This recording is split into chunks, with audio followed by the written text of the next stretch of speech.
Buenas noches, bienvenidas y bienvenidos a una nueva edición estelar de Costa Rica Noticias. Estamos en vivo a las 7:01 de este 31 de agosto. Gracias por informarse con la señal de Canal 13. Soy Ernesto Rivera. Los invitamos también a seguir toda la información nacional e internacional que publicamos en nuestras redes sociales de Facebook y Twitter en las direcciones que pueden encontrar ahora en pantalla. Una jornada cargada de información, así que vayamos a ver nuestros titulares. Adelante.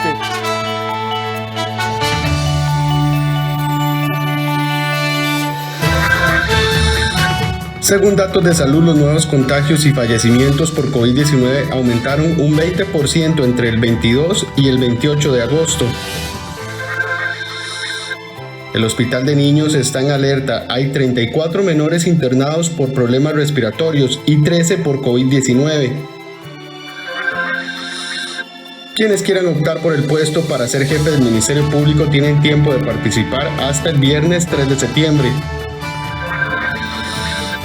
Esta semana será vital para que se apruebe la posibilidad de rebajar el monto del marchamo 2022. 6 fracciones apoyan la iniciativa. Y la investigación por el pago de sobornos a funcionarios del CONAVI continúa engordando y sumando nombres, pruebas y testimonios. La Fiscalía Anticorrupción finalizó la indagatoria contra 45 nuevos imputados en el caso Cochinilla. En total, la Fiscalía investiga a 75 personas y 10 empresas mediante sus personerías jurídicas. Vamos a un pase en vivo con el periodista Andrés Ortiz, quien nos tiene el detalle de esta información. Buenas noches, Andrés, adelante. Buenas noches, don Ernesto, para usted y para los televidentes. Así es, tal y como usted lo señala, hoy la Fiscalía informó que terminaron con la indagatoria de estas 45 personas que se suman a la lista de los 30 que en su momento habían sido detenidos por el caso policialmente conocido como Cochinilla. Esta indagatoria en lo que consistió era en que la Fiscalía les informaba y les notificaba de lo que están siendo investigados y en este momento les indicaban también que están en calidad de imputados. Eso se realizó por al menos 2 meses, donde a estas personas no se les detuvo, sino que se les citó a la Fiscalía y fue ahí donde los indagaron. Veamos. La Fiscalía de Probidad, Transparencia y Anticorrupción indagó a otras 45 personas quienes ahora se suman a los 30 imputados que inicialmente detuvieron por el caso policialmente conocido como Cochinilla. Con estos últimos, la Fiscalía investiga en total a 75 personas por delitos como cohecho propio, penalidad del corruptor en modalidad de cohecho propio, falsificación de documento privado, estafa, falsificación de registros contables. Estas personas no fueron detenidas en la fórmula anterior o en el operativo anterior, basado principalmente en el principio de objetividad del Ministerio Público y además determinando también que no era necesario eventualmente ver los peligros, lo que nosotros llamamos peligros procesales que presentaban, y de hecho pues así fue porque durante estos meses han respondido todos a los llamados judiciales y se han presentado a estrados con el fin de poder brindar su declaración. Entre estas 45 personas indagadas, hay 12 funcionarios de CONAVI, 9 personas de la empresa MECO, 5 de la empresa H. Solís, 3 de Casisa, 1 funcionario del MOB, 2 particulares y 13 de otras empresas como por ejemplo Contralosa S.A., Constructora del Guarco, Constructora Santa Elena de Poás, Track Pesados, Grupo El Almendro, Constructora Hermanos Bustamante, Vieto y Asociados, Laboratorios OJM, LGC, Castro y La Torre y Alzo Frutales. Además, mediante la Ley de Responsabilidad Penal de la Persona Jurídica, la Fiscalía notificó a 10 empresas. El Ministerio Público llama eventualmente al apoderado general de la empresa, llama al representante legal de la empresa o bien al agente residente. Es un tema pues propiamente de derecho mercantil. Ellos se apersonan, conocen los hechos por los cuales se les está tramitando, conocen eventualmente cuáles son las pruebas que están en su contra y se les permite participar como persona jurídica, pero tienen los mismos derechos y las mismas atribuciones y las mismas responsabilidades que tiene un imputado físico. Alonso Salazar, abogado de 5 de los imputados, señaló que este proceso se investigan 2 modalidades de contratos, uno que funciona bajo la modalidad del consumo o demanda y otro que es una modalidad con fondos garantizados. Pero también se está investigando a otros contratistas que realizaban obra pública con el Estado bajo una modalidad muy diferente, que es una contratación con fondos garantizados, porque eran obras específicas con un presupuesto estipulado. Estas contrataciones son contrataciones, digámoslo así, para diferenciarlas de las otras, únicas. Es decir, es una obra que se contrata con un presupuesto establecido y estas no tienen modificación presupuestaria, sino que hay un presupuesto ya predefinido en el cartel y es bajo ese parámetro económico que se realiza la obra. Entonces, en este tipo de contrataciones no es posible hablar de traslados indebidos, de partidas presupuestarias o movilización de recursos de unos proyectos para otros, porque estas obras se inician cuando los fondos están garantizados. Entonces, aquí hay otro tipo de situaciones. El caso Cochinilla investiga supuestas irregularidades en los contratos de obra pública, donde al parecer se desviaron al menos 78.000 millones de colones. Bien, y es que tal y como ya lo habían anunciado por parte del Ministerio Público cuando se dio la primera audiencia de solicitud de medidas cautelares para las primeras 30 personas detenidas, es que también están aplicando esta ley, reciente ley de la responsabilidad penal de la persona jurídica, y eso es también lo que da a conocer el fiscal adjunto de Probidad, Transparencia y Anticorrupción, donde señala que se les notificó a 10 empresas con esta nueva ley. Don Ernesto, esta es la información que tenemos y estaremos muy al tanto también de lo que se desarrolle ya con 75 personas vinculadas en este caso. Don Ernesto. Gracias, Andrés. 75 personas y 10 empresas. Una aplicación completamente novedosa de esta modificación a la ley. Antes de esto no era posible acusar penalmente a una empresa. Ahora se le está trasladando una responsabilidad ya no solo civil, es decir, económica, sino también penal. Un caso al que hay que darle mucho seguimiento, porque además de la impresionante repercusión y el interés público que tienen todas las obras que están en juego, es la aplicación de este nuevo mecanismo legal. Muchas gracias por la información a nuestro compañero Andrés Ortiz. La ex vicepresidenta de la República, Ana Elena Chacón, admitió haber tenido una reunión con Luis Cartín Herrera, una persona ligada a una banda de narcotraficantes. Esto mientras ostentaba el puesto en Casa Presidencial. Sin embargo, la actual embajadora en España dejó en claro que el encuentro con Cartín se dio por el acercamiento con un grupo de mujeres que buscaba desarrollar un proyecto de vivienda en Goicoechea. Veamos. La ex vicepresidenta de la República, Ana Elena Chacón, aceptó haber tenido una reunión en su despacho con Luis Cartín Herrera, hoy fallecido y vinculado como uno de los presuntos líderes de la red criminal de narcotráfico que en una causa judicial es conocida como el caso Tureski. Así lo constató Chacón en su comparecencia virtual en la comisión que estudia la posible filtración del narcotráfico en la política nacional, sobre todo en la zona sur de nuestro país. La ex vicepresidenta en el periodo del 2014 al 2018 aseguró que Cartín Herrera llegó a su despacho por medio de un grupo de mujeres que planteaba unas obras de vivienda de desarrollo social en Goicoechea. Que el motivo por el cual se recibió en mi despacho fue por una solicitud a quienes, como he dicho, el señor Cartín acompañaba. Es decir, aclaro, el señor Cartín directamente nunca me solicitó a mí una reunión. Posterior al encuentro, no volví a tener contacto con este señor en cuestión. Además, recalco que de cada reunión que recibí durante 4 años en mi despacho, se siguió el protocolo de seguridad de Casa Presidencial.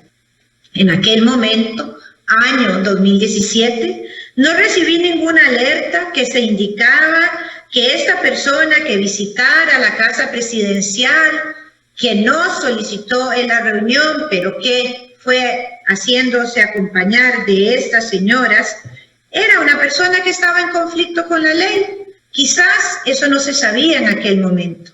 Tras las explicaciones de Ana Elena Chacón, varios legisladores del PAC que no pertenecen a la comisión, pero justamente hoy asistieron a la misma, ensalzaron la explicación de la ex vicepresidenta y dejaron entrever que la situación que se vivía en Casa Presidencial era diferente a lo que podía ocurrir con los diputados, situación que molestó a la presidenta de la comisión.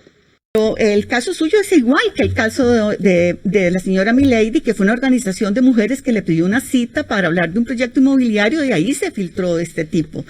Y, por ejemplo, en mi caso, que ni siquiera llegó a mi oficina, se quedó en algún pasillo, en algún lado, o todavía está ahí porque nunca la bitácora dijo a qué horas había salido. Entonces, hubo un linchamiento, doña Ana Elena, al principio, de todos los diputados. A todos se nos catalogó de narcotraficantes por el hecho de que alguien mencionara nuestro nombre en una bitácora. ¿Cómo le pasó a usted? Pero ahora entonces hay un enfoque diferente que, como fue en Casa Presidencial, entonces no tenían cómo saberlo, a pesar que tienen la DIS. Y esto lo que yo quiero no es ahora echarnos culpas o decir, no hablé, mientras que era para vos todo era malo, ahora que es para el otro todo está bien. No voy a entrar en esos juzgamientos, pero aquí o todos rabones o todos culones, pero no unos ñatos y otros narizones. Aquí se tiene que aplicar la misma vara para todos y no simplemente los que están de aquel lado sí son narcos, pero cuando es de nuestro lado, no. Puertas abiertas, transparencia y ayuda social. Finalmente, tras los pocos cuestionamientos de los distintos legisladores y solo comentarios positivos de los legisladores del PAC tras la participación de Chacón, el legislador verde y blanco Jorge Fonseca hizo un fuerte cuestionamiento al trabajo que realiza esta comisión. Entonces, ¿qué hemos sacado en concreto en estas comisiones? En estas audiencias, ¿qué? ¿Cuál es el producto que ustedes me pueden dar hoy? De que me digan hemos logrado algo. Hoy la ex vicepresidenta nos habló de la lucha contra la pobreza. Estamos hablando de la lucha contra el narcotráfico. Hizo un informe de labores. Si la DIS falló la DIS. Ingresaron a su despacho personas que ella atendió en sus funciones, como atendemos nosotros también a las personas que nos lo solicitan en el ejercicio de nuestras funciones. A esta comparecencia también se presentó el día de hoy el ministro de Comunicación, Agustín Castro, quien en su momento también recibió una visita de Cartín Herrera cuando ejercía como viceministro de la presidencia en el 2018. Ante esta visita, Castro explicó que la misma fue solicitada por el diputado del Partido Unidad Social Cristiana, Óscar Cascante, quien hoy está separado de su fracción por estos mismos cuestionamientos. Según el ministro de Comunicación, la reunión se dio por un interés de un desarrollo de vivienda social en corredores en la zona sur, en el cual Cartín Herrera iba a ser el desarrollador del proyecto, pero que por un decreto no se podía construir en las áreas donde se quería trabajar, a lo que se le respondió que ese problema no podía ser resuelto por su persona. Cambiamos de tema y vamos a una información que debe prenderle todas las alarmas de la precaución y del cuidado. El Hospital de San Juan de Dios informó hoy que alcanzó el tope máximo de atención en el servicio de emergencias por COVID y otras patologías. Además, los casos de COVID y fallecimientos relacionados con el virus aumentaron en más de un 20% según el reporte epidemiológico. El Hospital San Juan de Dios reportó ocupación máxima en los servicios de emergencia, tanto en el área COVID-19 como en la atención de otras patologías, este martes. Debido a esto, se tuvo que tomar la medida de trasladar la atención de algunos pacientes a los hospitales México y Rafael Ángel Calderón Guardia. El Hospital San Juan de Dios presenta a estas horas, específicamente 8 de la mañana, saturación del servicio de urgencias en el área COVID y en el área no COVID. Se coordinó con la gerencia médica, la dirección de red, el Centro de Atención de Emergencias y Desastres y Comunicaciones de la Caja, la derivación de los pacientes en horario de 8 a 11 de la mañana al Hospital México y al Hospital Calderón Guardia. A lo interno del hospital estamos realizando en la gestión de camas, verificando salidas y egresos para poder habilitar más camas para recibir los pacientes que tenemos en emergencia. Por otra parte, las autoridades de salud reportaron este martes que entre el 22 y 28 de agosto se registraron 15.637 casos de COVID-19 en comparación con la semana anterior, es decir, del 15 al 21 de agosto hubo un aumento del 21% de los casos. Respecto a los fallecimientos registrados entre la semana del 22 al 28 de agosto, hubo 127 decesos. De la semana epidemiológica 33, el promedio de casos hospitalizados era de 988, mientras que el promedio para la semana 34 fue de 1.086 casos ingresados, evidenciándose así un aumento del 9% de las hospitalizaciones totales en nuestro país.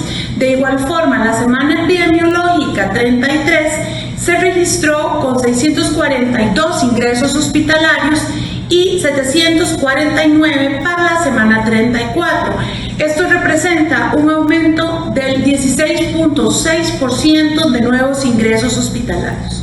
Este martes se mantenían 1.180 personas hospitalizadas, 21 en centros privados y 1.159 en el sistema público. 450 personas están en una unidad de cuidados intensivos y 730 en salón. Siempre en temas de la pandemia y que preocupan, el Hospital Nacional de Niños se mantiene en alerta ante el incremento de casos de COVID-19 y otras infecciones respiratorias. Al día de hoy hay 47 niños internados por problemas respiratorios, mientras que un recién nacido se encuentra en aislamiento por un contacto neonatal. El Hospital Nacional de Niños sigue insistiendo a los padres de familia no bajar la guardia y seguir con el protocolo establecido por el Ministerio de Salud, y es que conforme avanzan las semanas es más la cantidad de menores que deben ser atendidos e internados en ese centro médico. Según los datos de este martes, se registran 13 niños con COVID-19, 4 de ellos se mantienen en cuidados intensivos. De enero al mes de julio, 148 menores habían sido internados en el Hospital de Niños por COVID-19. El día de hoy, 31 de agosto, tenemos 13 pacientes confirmados por COVID-19 hospitalizados en el Hospital Nacional de Niños. De estos 9 se encuentran en camas de cuidado moderado, 4 en la unidad de cuidado intensivo y adicionalmente tenemos un recién nacido en aislamiento por un contacto neonatal. El virus respiratorio sincicial es otra de las enfermedades que ha provocado un incremento de hospitalizaciones en los últimos 3 meses y lejos de reducir el impacto va aumentando el número de niños afectados. El virus sincicial causa infecciones en los pulmones y afecta principalmente a menores de 2 años.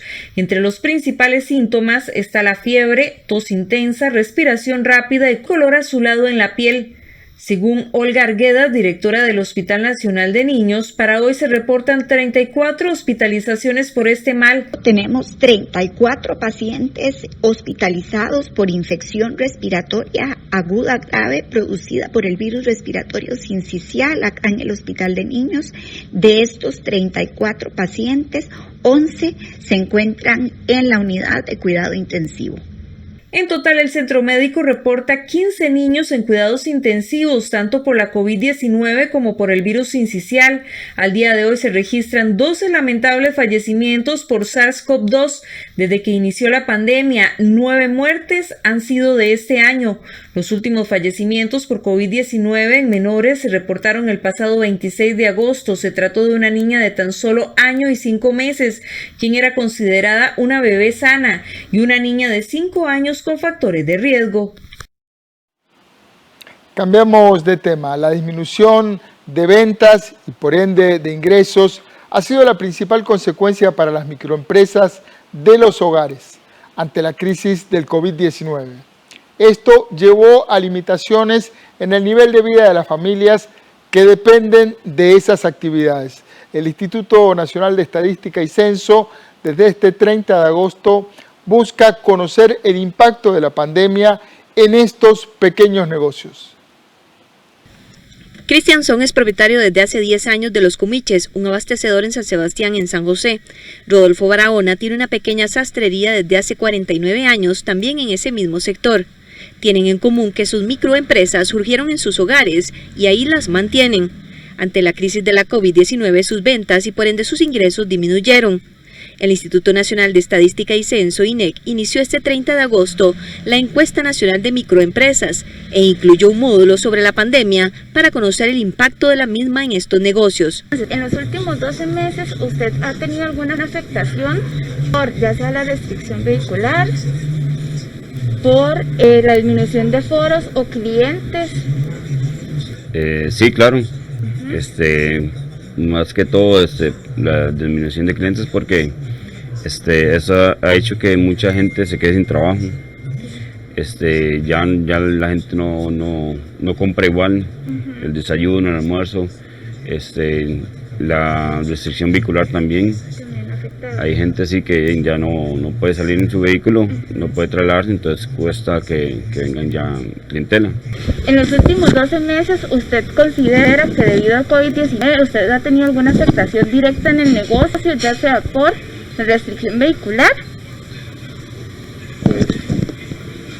Por restricción vehicular, si yo tuviera vehículo propio, diría que tal vez podría ser, pero yo creo que eso se ha generalizado. La gente que tal vez podrían tener una posibilidad de venir no lo hacen, por la misma razón de que está la restricción, pero los clientes, pocos, pero clientes al fin, desaparecieron por completo.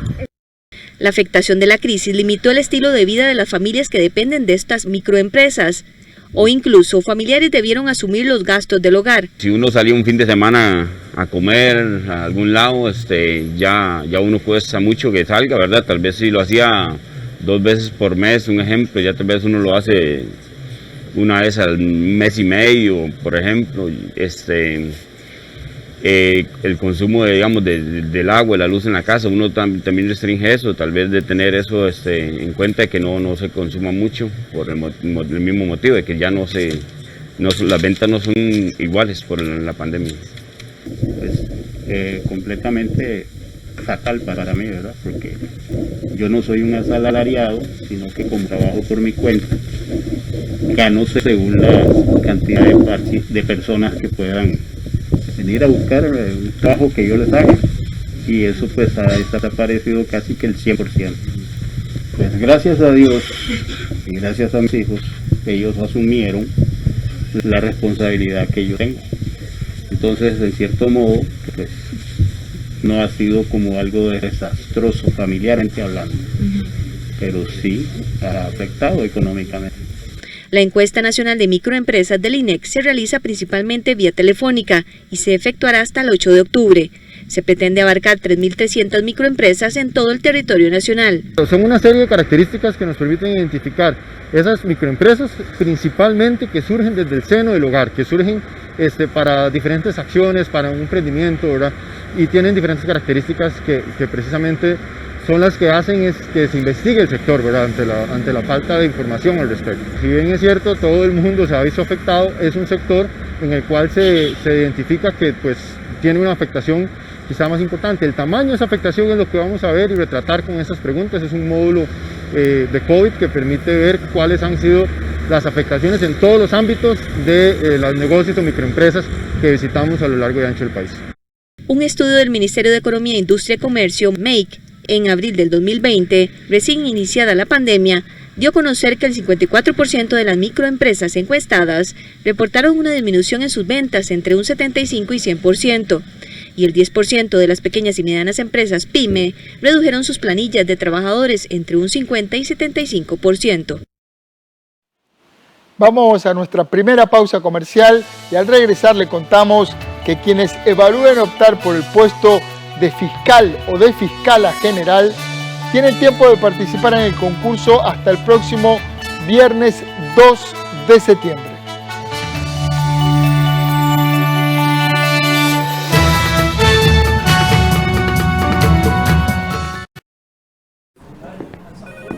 Daxa Conectividad hace que mi empresa sea más competitiva con internet de alta velocidad. Denle lo mejor a su empresa con Raxa Conectividad. Nos fue excelente, David. Mira. Raxa, hagamos el futuro juntos. Hola, ¿qué tal? Las políticas públicas son fundamentales para generar esas condiciones, esos cambios que necesitamos para garantizar la calidad de vida de nuestra población, y en materia de niñez y adolescencia son urgentes. Por eso la Universidad Nacional asumió el reto de generar su propia política institucional de niñez y adolescencia que involucrará una serie de acciones para trabajar en conjunto con diferentes estamentos del país en la generación de esas condiciones que necesitamos para garantizar el desarrollo integral. Seguimos con la temporada oficial de la Orquesta Sinfónica Nacional, en los que participan diferentes ensambles de la Orquesta Sinfónica Nacional, interpretando música de compositores nacionales y extranjeros. Solo aquí en 13, Costa Rica Televisión. Los niños y niñas son creativos y exploradores. Evite intoxicaciones, no deje medicamentos ni químicos a su alcance. Ahora que están más en casa, evitar los riesgos es su responsabilidad. PANI y Gobierno de la República. Celebramos la diversidad de las músicas costarricenses en Audiotopía, edición Bicentenario. 42 artistas de todo nuestro territorio mostrarán su trabajo con la meta de interpretar su música en el Teatro Nacional de Costa Rica, en la víspera del Bicentenario de nuestra independencia. Todos los sábados a las 8 de la noche en todas las plataformas de CINAR, Costa Rica Medios. Audiotopía edición Bicentenario, una coproducción del Teatro Nacional de Costa Rica y CINAR Costa Rica Medios. Te invita Colby, COSEBI.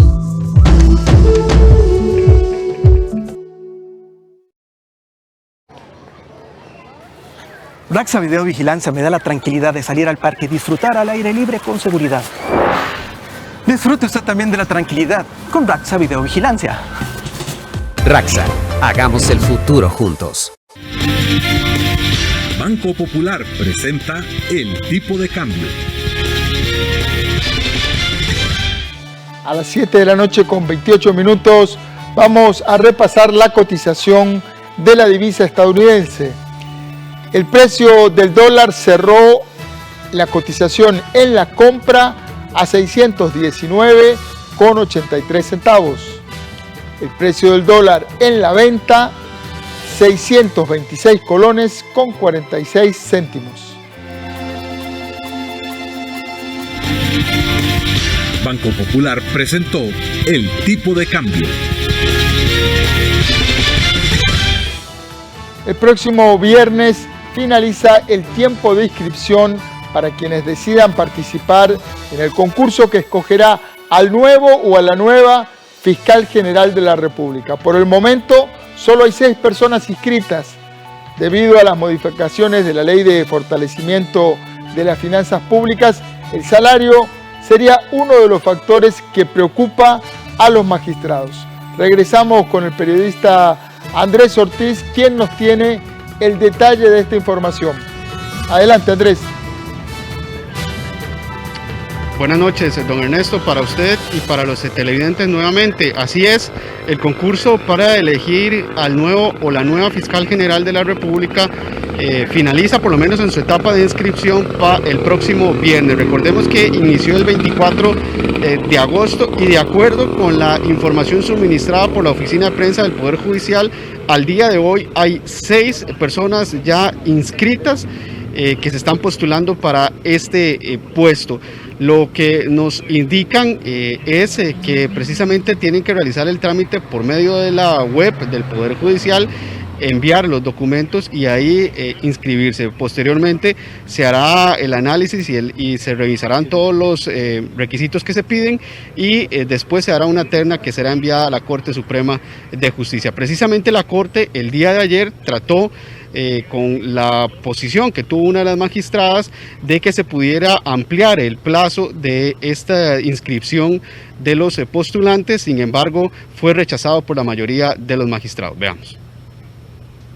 La Fiscalía General de la República se quedó sin su jerarca desde el pasado 29 de junio cuando Emilia Nava se jubiló. El pasado 24 de agosto se abrió el concurso y se cierra este viernes 3 de septiembre. A 3 días para que finalice la inscripción, solo hay 6 personas debidamente inscritas. De ellos, 4 ya se encuentran en la base de datos pública del Poder Judicial. Se trata de Edwin Retana Carrera, actualmente consultor legal y fue fiscal adjunto. Rodolfo Gerardo Corrales González, abogado litigante. Andrés Villegas Olsen, actualmente es juez penal 4 y fue fiscal y fiscal auxiliar.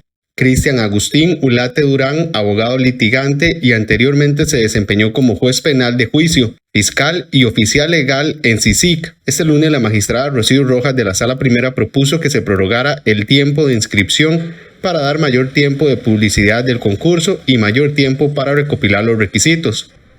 Me parece que en el caso del Consejo Superior el plazo fue mayor y yo no estimo que sea necesario hacer una diferenciación hacia la baja. En el caso de la Fiscalía, todo lo contrario, me parece que más bien el plazo debería ser más amplio, que debería haber una difusión invitando a todos los costarricenses que a bien lo tengan participar en este proceso.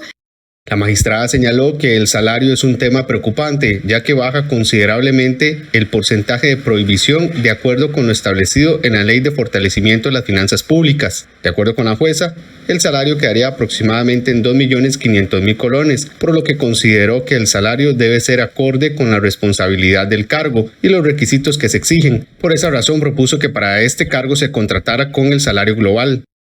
Y que lo pasemos a salario global. Usando como base, sería mi propuesta, ahora que está doña Roxana aquí, el salario que tuvo la exfiscala general de la República, que me parece que hay unas bases técnicas en términos de cuánto más o menos se requeriría de experiencia, etcétera, y de formación, y que esa base de salario con el que ella se fue pueda servir para remunerar a quien desempeñe tan alto cargo. Nosotros lo que hicimos fue con el cartel del salario atenernos al marco jurídico, como muy bien lo definió doña Roxana, a la que nos señaló cómo sería el salario. Bueno, el salario conforme a lo que dice la Ley de Fortalecimiento, pues que según algunos es la maravilla del mundo, porque entonces bajó los salarios de todo mundo, la prohibición, etcétera, bueno, por los nuevos tiempos que vivimos. Entonces, bueno, eso no lo tomó en cuenta nunca el legislador ni nada, que como las preocupaciones que tenemos ahora, si el fiscal general va a ganar muy mal y no podemos competir con los bufetes, nada de eso se tomó en consideración y nada de eso se consultó al Poder Judicial. 12 magistrados rechazaron la propuesta de ampliar el plazo del concurso y de contratar por medio de salario compuesto. Bien, y es que precisamente como lo veíamos en la información, una de las preocupaciones que tiene por lo menos la magistrada Rocío Rojas es el presupuesto, o más bien el salario que se tiene disponible para este cargo debido a los ajustes que se hicieron bajo la Ley de Fortalecimiento de las Finanzas Públicas, que cambia el panorama precisamente para quien ocupe el cargo de fiscal o de fiscala general de la República. Bueno, eso estaremos muy al tanto porque el próximo viernes ya finaliza el periodo de inscripción y será ya donde estarán las personas que presentaron sus atestados y los requisitos para poder participar para el cargo de jefe del Ministerio Público. Ernesto. Gracias, Andrés, por esta información. Cambiamos de tema. El recién electo candidato presidencial por el PAC, Welmer Ramos, aseguró que no negociará con Carolina Hidalgo ningún puesto, pero aclaró que sí negociará la agenda política que el partido podría llevar a la contienda electoral. Tras la oficialización de Welmer Ramos como candidato del Partido de Acción Ciudadana para las próximas elecciones nacionales a realizarse en febrero próximo, el candidato del PAC explicó que espera tener unido a la agrupación política para buscar un tercer gobierno consecutivo de esta agrupación, algo nunca antes logrado en la historia de Costa Rica, pero a su vez aseguró que esto no significa que tendrá que negociar ningún tipo de puestos con la tendencia de Carolina Hidalgo, como se ha rumorado días atrás. Tengo que decir categóricamente que no hay peticiones de diputaciones de parte de doña Carolina, eso no es cierto. Sí hay conversaciones de cómo integrar dos movimientos dentro del partido, pero eso está en las puertas abiertas, y es más, no las puertas abiertas, vamos nosotros en busca de los demás compañeros para integrarlos acá. El economista y hoy diputado también aseguró que en temas de agenda van a buscar unificar ideas, pues aún esto está pendiente. Hay que entender que hay una agenda pendiente aún, ¿verdad? Que necesitamos en este país generar mucho más empleos, que necesitamos ir por la equidad, que necesitamos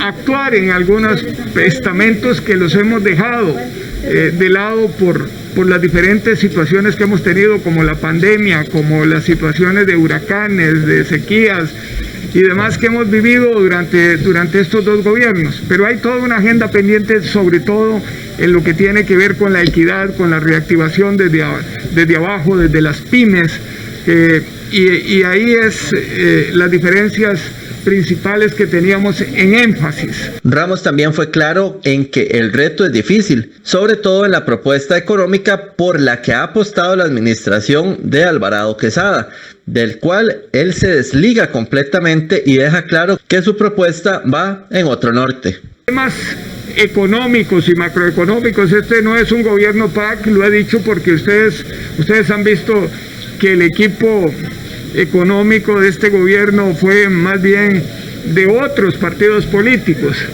y ahí hay que reconocer los errores. Se han hecho ajustes meramente fiscalistas en el presupuesto, donde se han recortado, consecuencia de poner algunos en esos aspectos, en medio de una crisis se han recortado programas sociales como el Sensinay, como los recursos para hogares de ancianos, etcétera, y yo he dicho ampliamente que eso no se vale en tiempos de pandemia, que Costa Rica tiene que seguir siendo un país solidario. Ramos fue anunciado como ganador este lunes de la Convención Interna Roja y Amarilla por tan solo 150 votos por encima de su colega en el Congreso y principal competidora, Carolina Hidalgo. Y preste mucha atención porque este miércoles más de 2.000 taxistas y autobuseros de todo el país realizarán una manifestación en varias vías desde tempranas horas. Buscan llegar a San José y concluir en Casa Presidencial para que los escuche el presidente de la República. El gremio solicita apoyo financiero ante el impacto que han tenido por la pandemia. Taxistas y autobuseros de la zona norte, Cartago, Heredia, Alajuela, zona sur y Punta Arenas se estarán lanzando a las calles desde tempranas horas de este miércoles en forma de manifestación contra el gobierno. Muchos de ellos saldrán de las diferentes regiones a las 7 de la mañana para concentrarse todos a las 11 de la mañana en Paseo Colón. Se espera la participación de poco más de 2.000 transportistas que estarán abarcando Ruta 27, la Autopista General Cañas, Carretera Interamericana Sur, la Bernardo Soto, la Florencio del Castillo, entre otras. El gremio está solicitando ser escuchado por el presidente de la República. Entre las solicitudes que llevan es buscar mejores condiciones crediticias o refinanciamiento para muchos de ellos, quienes dicen estar sobreendeudados debido al impacto que han tenido por la pandemia. Asimismo, solicitan una reducción en los impuestos que deben de pagar para operar y una baja en el canon. Además, piden la regulación de las plataformas tecnológicas y transporte informal, así como el establecimiento de una mesa de trabajo que genere acompañamiento y respuestas ante las peticiones del grupo.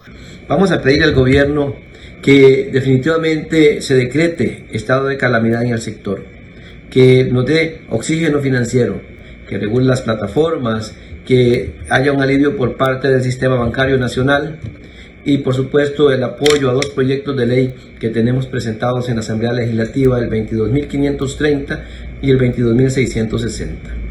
Esto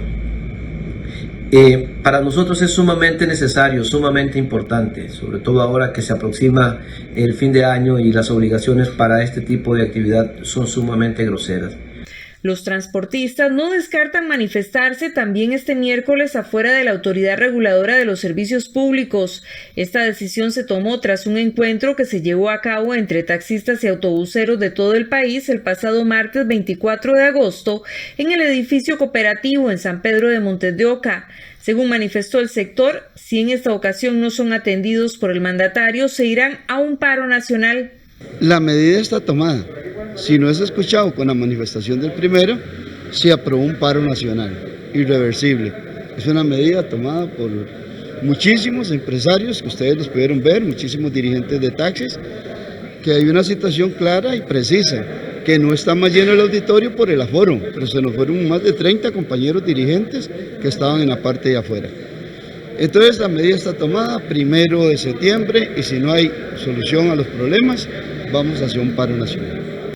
El gremio reclama que constantemente han buscado entablar diálogo con el gobierno, sin embargo a la fecha no han sido escuchados.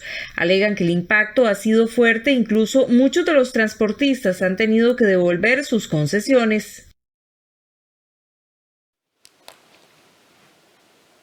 Bueno, en otros temas les contamos que ahora el BCR cuenta con nuevos métodos de seguridad para ingresar a la app móvil y desde allí realizar transacciones en línea. Veamos de qué se trata. La cápsula de Finanzas en Acción es traída por el Banco de Costa Rica. Ahora la app del BCR se adapta a usted de forma práctica para brindarle mayor seguridad.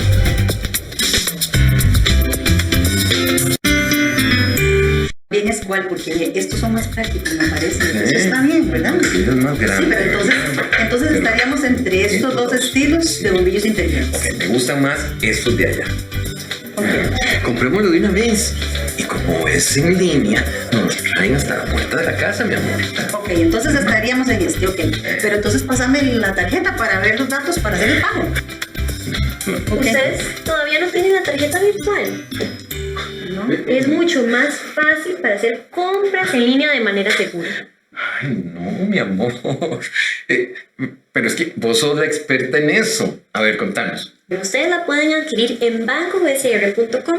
No tiene ningún costo y además se genera de manera inmediata. Además, es muy segura porque ustedes pueden cargar y descargar el monto de la compra sin tener que utilizar el saldo disponible de la tarjeta. ¿Y qué necesitamos para tener una tarjeta virtual?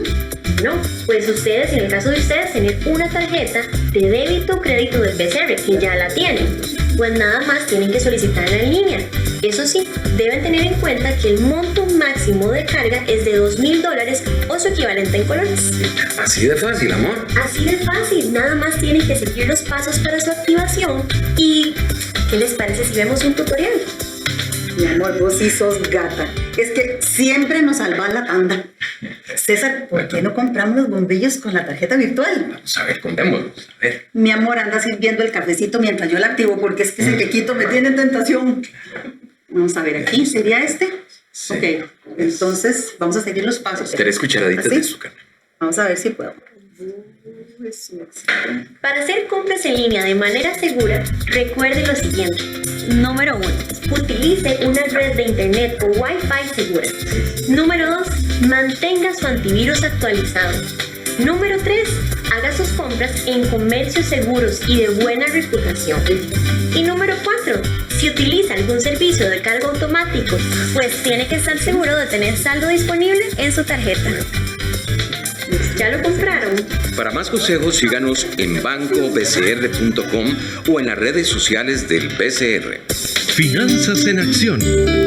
Aprende con nosotros. La cápsula de Finanzas en Acción fue traída por el Banco de Costa Rica. Recuerde que sus cuentas y tarjetas son personales y no debe darle los accesos a nadie. Cada vez es más fácil y seguro realizar transacciones en línea. Conozca más detalles en el sitio bancobcr.com. Vamos a hacer una pausa comercial y regresamos con la información internacional. En Estados Unidos valoran los daños causados por el huracán Aida al sur del país y la cifra de fallecidos continúa en aumento.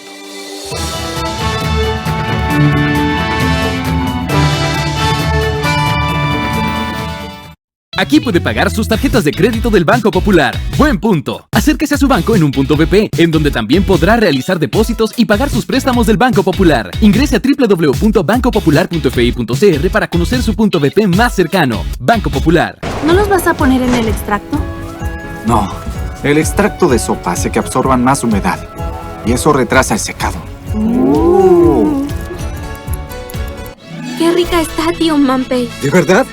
Hasta ahora es la más rica de todas. Hasta yo la puedo beber. Mampuku, barriga llena, de lunes a viernes a las 2 de la tarde. En 13, Costa Rica Televisión. Raxa Factoreo Digital me permite anticipar el pago de una cuenta por cobrar de mi empresa desde cualquier lugar y en cualquier momento. Simplifique los trámites de su empresa con Raxa Factoreo Digital. Raxa, hagamos el futuro juntos. El gran autor costarricense Quince Duncan nos hace un viaje literario